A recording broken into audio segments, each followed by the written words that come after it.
I can invoke Cardinal George again. Cardinal George, as you know, was a very bright, articulate, valuable person. But he was at ad limina visit, or some visit in Rome with John Paul II, who was his absolute hero. And he was making his report on the Archdiocese of Chicago, and the Pope was listening. And finally, the Pope turned to Cardinal George and said, "What are you doing to evangelize the culture?" And again, Cardinal George, who was never at a loss for words, said he just became tongue-tied and he didn't know what to say in response. And it really bothered him. And so he talked to me and he said, "That's what I want you to do.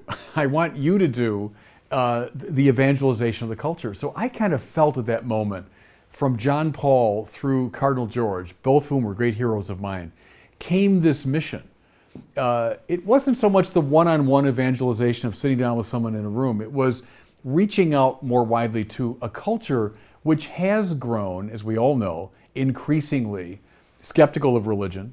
The figures, I've been studying this for a long time, are really alarming.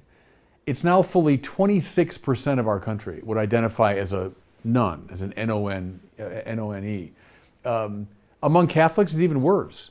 Catholics under 30, the figure rises to between 40 and 50%, claim no religious affiliation. Well, reaching out in the evangelical spirit to that culture became my mission. When the Cardinal first drew me into this work, I came to live with him. He said, I want to be able to talk to you about this.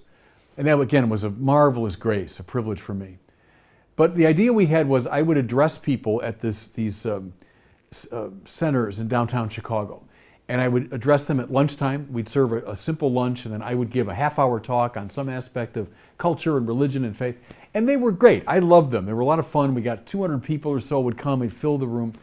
But I finished all that, and I said to Cardinal George, "You know, Your Eminence, these are great. I'm glad we've done them." But I said, "You know, there's something kind of 19th century about it, gathering people in a room. How much more effective could I be if I used now all the means that social media give us?" And that was really the beginning of Word on Fire in its characteristic use of things like YouTube. YouTube was invented in 2006. We started using it in 2007. I said, well, let's just put a video up on some aspect of culture and religion and see what happens. And I was thrilled in the early days when 200 people would watch a video of mine. 60 million views later, it shows what you can do with the new media. Remember John Paul also saying that new evangelization, new in method, new in ardor, new in content. I mean, so we're using the methods available to us through the new media. All of that is John Paul II.